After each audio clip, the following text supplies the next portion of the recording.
Olá, sejam muito bem-vindos à Escola Judicial Militar. Meu nome é Haroldo Queiroz, sou professor e oficial de Justiça da Justiça Militar da União.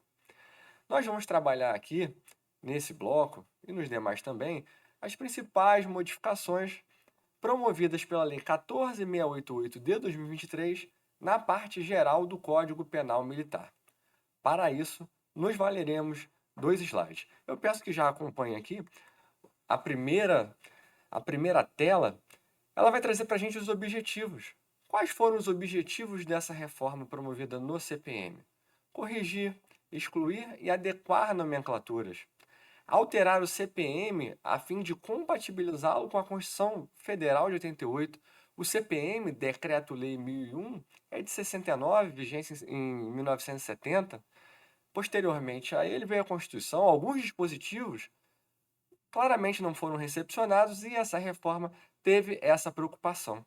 Além disso, houve alteração do CPM a fim de compatibilizá-lo com o Código Penal Comum naquilo que fosse possível. Veremos nos blocos a seguir o tratamento do concurso de crimes recebeu uma nova roupagem mais parecida com a roupagem prevista no Código Penal Comum. Exemplos de correção, exclusão e adequação de nomenclaturas que a gente pode destacar. O militar, chamado até então de militar em situação de atividade, passou a ser denominado de militar da ativa. O assemelhado ele foi retirado do código, essa expressão, conceito, pena, foram retirados do código. Forças Armadas foi substituída por instituições militares em diversos dispositivos, porque aí o prestigio tanto às forças federais quanto estaduais, PMs e bombeiros. Inferior, entendeu-se que a melhor nomenclatura seria inferior hierárquico.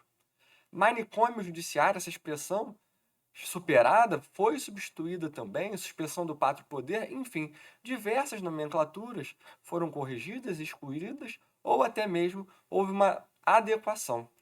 No próximo slide, vou mostrar para vocês a questão do militar da ativa, do assemelhado, por exemplo, artigo 9º, inciso 2º, a linha A, onde havia previsão de militar em situação de atividade ou assemelhado, passou-se a ser previsto militar da ativa. Eu deixo no material de vocês, eu tive essa preocupação de deixar o material bem rico, embora eu não vá explorar tudo que constam das transparências. Deixei aí os dispositivos, além desses dispositivos que a gente está vendo na tela, outros em que ocorre a mesma situação. Artigos 21 e 60 revogados, porque tratavam da figura do assemelhado. Célio Lobão, na sua obra, o saudoso Célio Lobão, já dizia que desde a década de 40 já não existia mais a figura do assemelhado. Eu chamo a atenção dos senhores para o seguinte: o artigo 166 do Código Penal Militar ainda tem a previsão expressa do assemelhado. Mas isso por quê? Porque o legislador tentou alterar a redação do artigo 166, só que a Presidência da República vetou esse dispositivo. E com o veto, permaneceu a redação original do Código Penal Militar de 69. Mas veja, embora previsto expressamente, nitidamente a figura do assemelhado não mais existe. Mas é por isso que ainda está expressamente previsto no artigo 166 a figura do assemelhado, mas de todo inaplicável. Passando agora para o próximo slide, nós temos agora os militares estrangeiros no artigo 11. O artigo 11 dispõe o seguinte: os militares estrangeiros, quando em comissão ou em estágio nas instituições militares, ficam sujeitos à lei penal militar brasileira, ressalvado o disposto em tratados ou em convenções internacionais. Houve uma modificação de nomenclatura. Anteriormente, era previsto Forças Armadas e agora previsto expressamente instituições militares. A modificação aqui, substancial, sim. Anteriormente, Forças Armadas, Marinha, Exército e Aeronáutica. Quando a expressão é modificada para instituições militares, eu passo a prever também PM e Bombeiro, Polícia Militar e Corpos de Bombeiros Militares. Cícero Robson Coimbra, na sua obra, já atualizada pela 14.688, entende que essa modificação foi inócua porque a Justiça Militar Estadual só processa e julga militares estaduais. Então, por mais que fosse possível um cometimento desse crime contra um militar estadual, isso não alteraria a competência constitucional da Justiça Militar Estadual. Tentando fazer uma análise um pouco diferente, né, e com todas as vênias ao mestre, né, Cícero Coimbra, me parece ser possível aqui nesse tópico ter uma aplicação, sim, para o âmbito estadual, não para ter a competência da Justiça Militar Estadual, mas ter ali como um sujeito passivo secundário um militar estadual. Vou trazer o seguinte exemplo. Imaginemos que um tenente das Forças Armadas da Colômbia esteja num estágio no BOP, Instituição Militar Estadual, e lá ele pratica um crime contra um major do Exército. Veja, um militar colombiano em estágio em comissão numa instituição militar, do BOP, Instituição Militar Estadual, comete um crime contra um militar federal, no meu exemplo, um major do Exército. Isso vai ter aplicação prática desse artigo 11, crime de competência da Justiça Militar. Crime de competência da Justiça Militar, ressalvado se houver um tratado ou convenção internacional dispondo de forma diversa. Então, essa é a minha análise incipiente, inicial. A reforma, ela não está completando um ano agora. Então, são essas primeiras impressões que a gente traz com relação a esse artigo 11. Passando agora para a próxima apresentação, eu tenho o artigo 24, que modificou, além da expressão inferior, o legislador entendeu que inferior podia trazer um tom pejorativo, então substituiu inferior por inferior hierárquico. E mais que isso, fez a subdivisão, inciso 1º e inciso 2º, onde ele tratou do inferior hierárquico e do inferior funcional.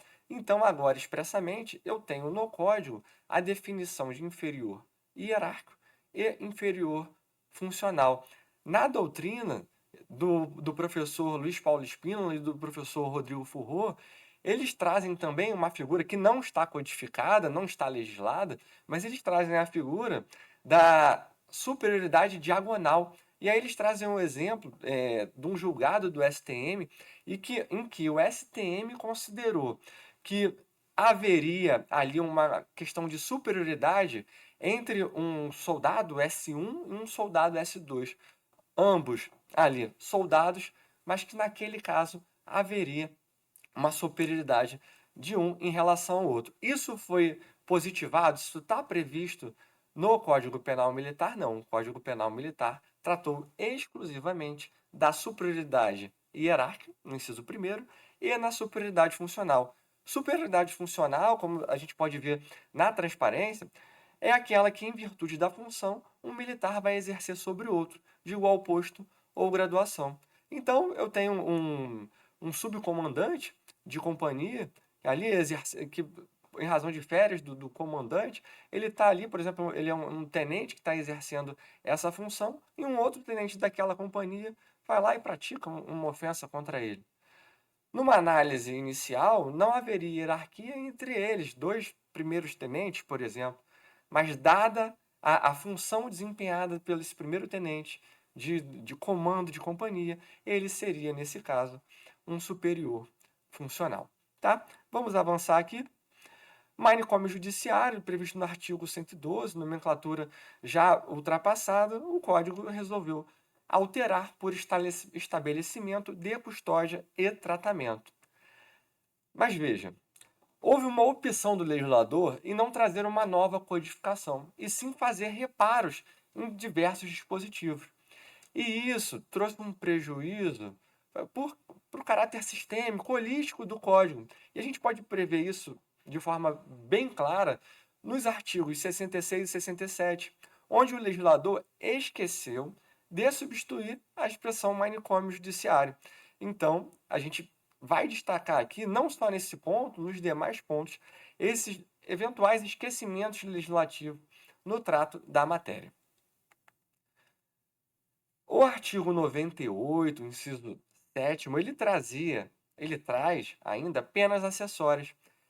A pena acessória prevista no inciso sétimo, por exemplo, era de suspensão do pátrio poder, nomenclatura de toda incorreta, porque eu não posso mais ter uma análise de um pátrio poder. O poder, ele é familiar, dividido ali entre homem e mulher, marido, esposa, companheiro, companheira.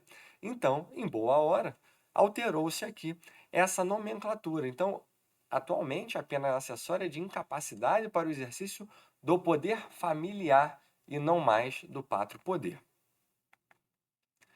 Criminoso habitual por tendência. A nomenclatura já era muito criticada pela doutrina, né? O que seria isso? Embora houvesse uma interpretação autêntica, contextual, no artigo 78, entendeu o legislador por retirar esse criminoso habitual ou por tendência.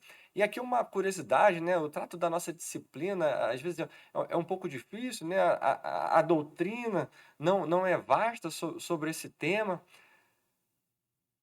Quando veio a reforma, e os sites oficiais são bons locais, né, para a gente estudar a letra da lei, para nossa surpresa, nas publicações iniciais, o artigo 78 estava revogado, mas os parágrafos estavam mantidos. E aí, já a pergunta que se fazia no momento era: é possível que os parágrafos de um artigo sobrevivam a partir do momento que o caput foi revogado? A regra é que não. No nosso ordenamento, a gente tem um exemplo, lá na Lei de Crimes Ambientais, em que houve uma revogação de um caput e os parágrafos foram mantidos. Mas isso foi muito pontual, porque o parágrafo não trazia uma incriminação, trazia sim uma interpretação de determinados dispositivos e em nada prejudicava. Mas atualmente, até por conta de uma demanda que a gente submeteu para a Presidência da República, eles verificaram que havia um equívoco ali na manutenção dos parágrafos e colocaram a revogação de todo o dispositivo, 78 caput e parágrafos. Agora, artigos 126 e 134 mantiveram ainda a figura do condenado, do criminoso habitual ou por tendência. E aí a gente tem que entender, numa análise sistêmica, que eles estão revogados de forma tácita. Eu não posso ter um prazo aumentado prescricional se o condenado é criminoso habitual ou por tendência, porque eu não tenho mais essa figura do criminoso habitual ou por tendência. Para fins de reabilitação, eu não posso ter um prazo contado em dobro no caso de criminoso habitual por tendência, porque isso foi revogado pela Lei 14.688 de 2023, tá? Então, são alguns apontamentos que a gente faz de momentos em que o legislador acabou não observando a necessidade de alterar outros dispositivos, como, exemplificativamente, a gente pode verificar nos artigos 126 e 134, parágrafo 4º. Ministério Militar.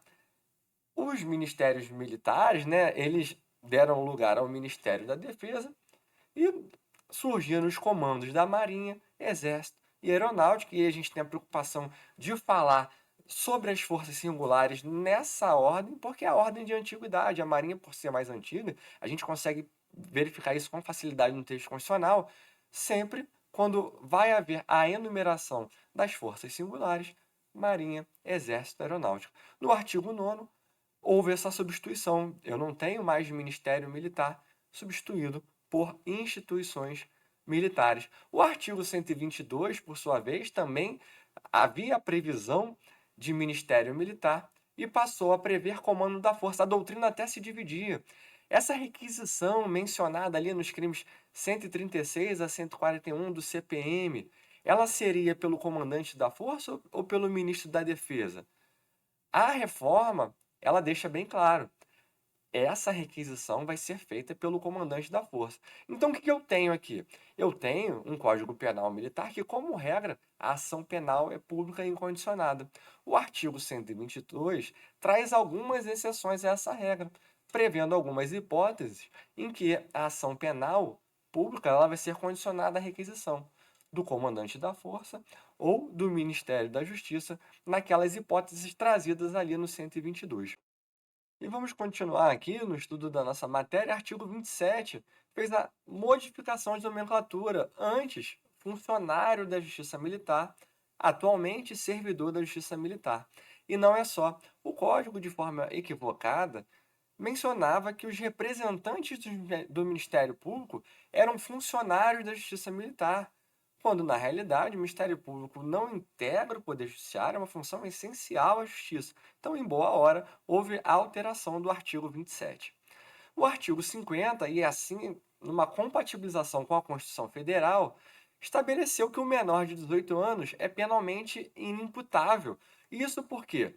Porque a gente já tinha essa previsão nos artigos 51 e 52 de equiparação a maiores. Então, o Código Penal Militar de 69, e naquele momento não havia um regramento constitucional, a gente tem um regramento no 228 do Código da Constituição Federal, perdão, que naquela ocasião não existia, a gente estava sob a égide de uma outra Constituição. A partir de 88, eu não posso ter previsão de imputabilidade penal ao menor de 18 anos. Então, coloco aí na tela para os senhores, né, os artigos 51 e 52 que foram revogados, porque faziam essa previsão. Eu me despeço então dos senhores nesse bloco. No próximo bloco, iniciaremos o estudo das penas principais. Até lá!